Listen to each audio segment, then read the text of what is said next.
Sabay-sabay natin alamin ang mga kaganapan na nangyayari sa ating bansa.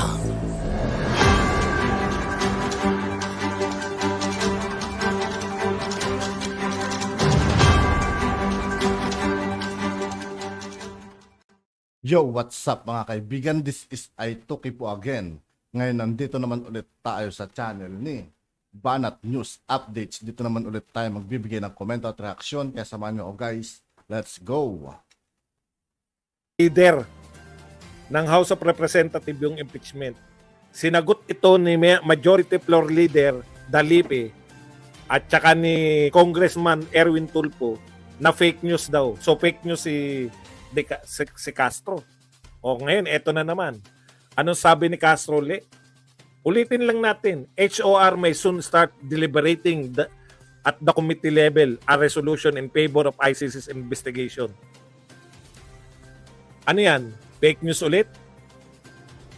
Paano nyo i-deliberate yung isang bagay na outright sinabi na Pangulo ng Pilipinas na hindi na tayo makikipag-cooperate in any ways, forms, sa ICC. In any way, shape, or form. Hindi na tayo makikipag-cooperate in any way, shape, or form. Tapos sasabihin ninyo ngayon, pag-uusapan nyo sa committee level, paano nyo yung resolution na pumapayag kayo? Ha? Kayo? Sino kayo? Dapat yan, kung may pahayag na yung Pangulo, ni hindi nyo dapat talakayin yan sa House of Representatives.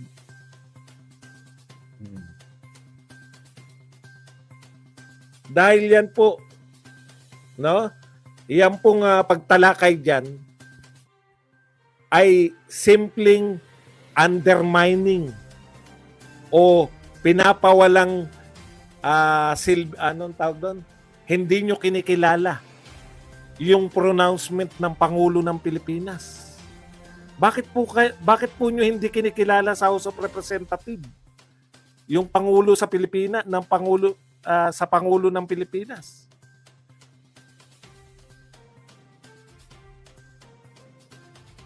Hirap na hirap po, in fairness po kay Pangulong Marcos. Talaga naman nagtatrabaho yung mama. No?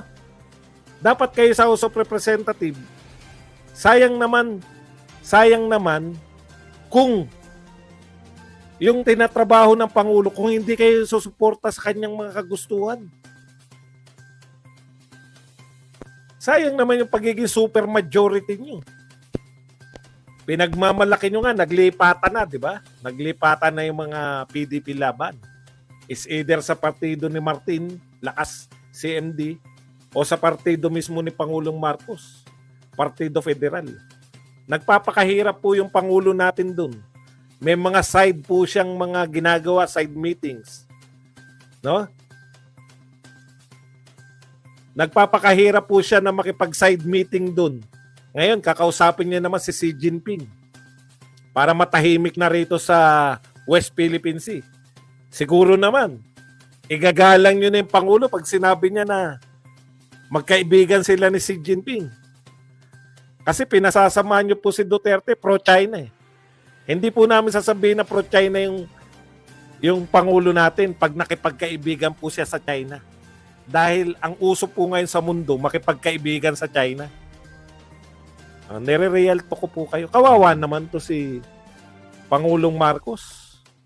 Habang siya ay nakikipagkasunduan para magpatayo tayo, yung kasunduan 1, 2, 3, para makapagpatayo tayo ng sarili nating pinakamurang nuclear energy. Pinakamurang power plant. Habang hanap ng maiuwing negosyo. Kayo naman dito ano po koneksyon ng gusto nyo papasukin yung ICC sa mga nagaganap na krimen?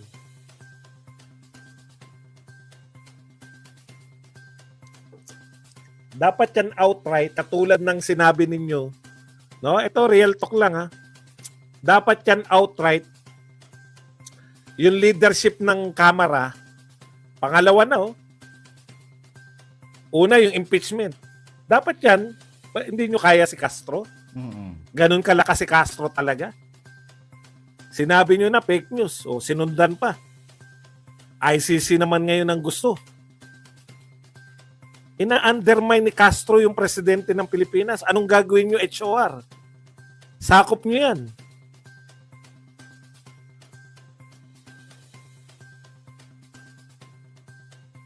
Takot sila kay Castro. Ang mga gusto nyo, kaibigan. basta Natakot sila. Si Castro ang pinapaniwalaan nila masira yung mga Duterte, okay. Sampa dito, sampa si Castro ng kaso, walang Ano ba kasi ang nagawa ni Castro, mga kaibigan? Para paniwalaan yun, di ba? Wala naman Panggulo lang yan problema. Sampa yung, sa bagay, mga dilawan naman yung nagsampa, dalawa. Hindi na nasiyahan kay Barry, nagsampa pa uli. Same confidential fund. Talagang wasakan po ng Gusto nilang wasakin. Hindi nyo po ba naisip sa 100, yung 125 million, kayo po sa HOR at sa sino man nagsasampa? Si Pangulong Marcos po nagbigay nun kay Sara Duterte.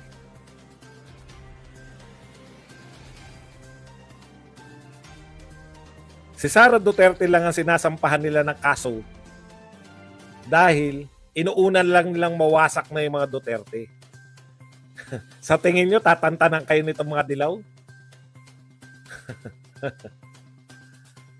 Napalaya pa si Ang galing ng timing, di ba? Nung lumalamig na yung usapin kay Duterte, pinalaya si De Lima. May kaso na naman yung mga Duterte. Antindi, no? Katakot-takot. Dilawan na dilawan. Ganyan po mga dilawan. Ngayon, pati po, ito, real talk po tayo. Dilaw na dilaw. Hindi ko po alam tong Justin Manila para nababasa ko kung ito ba ay tauhan ba ng pamahalaan to o dilawan to. Sumulpot to ngayon lang Ang pinupunteriya naman po nito, alam nyo kung kapit lang po kayo. Ang pinupunteriya po nito, ay yung Malasakit Center.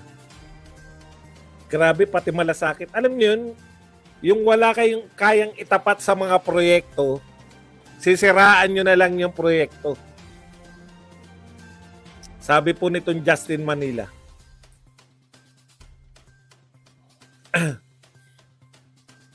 Are Malasakit centers very expensive redundancy? I think so.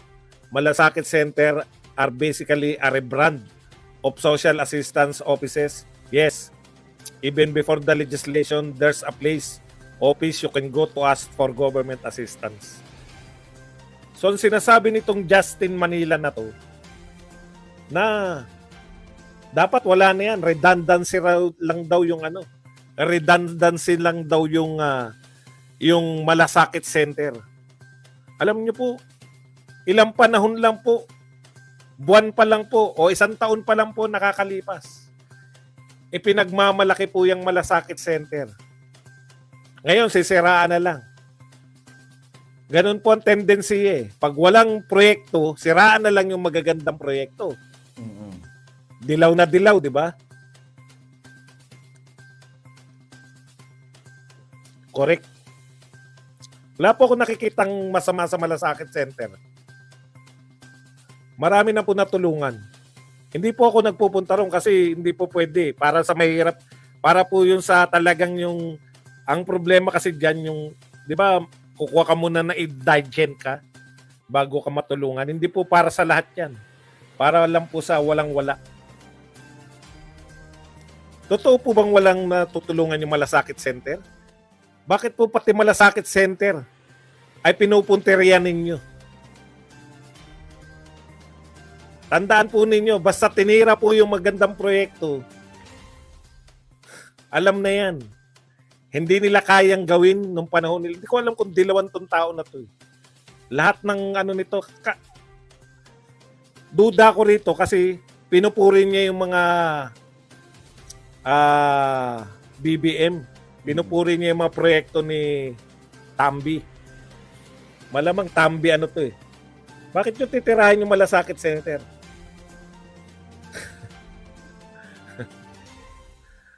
Meron po bang ano? Meron po bang mga na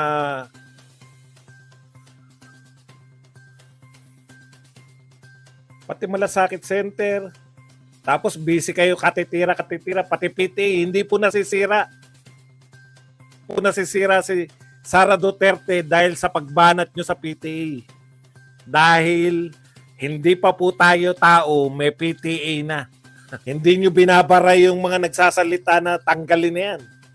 Kita nyo? Nung panahon ni Duterte, walang taga-ibang bayan na makikialam dito sa atin. Papakain niya lahat sa buhaya. Ngayon, putya, kahit sino, nakikialam na. Inopen nyo eh. Inopen nyo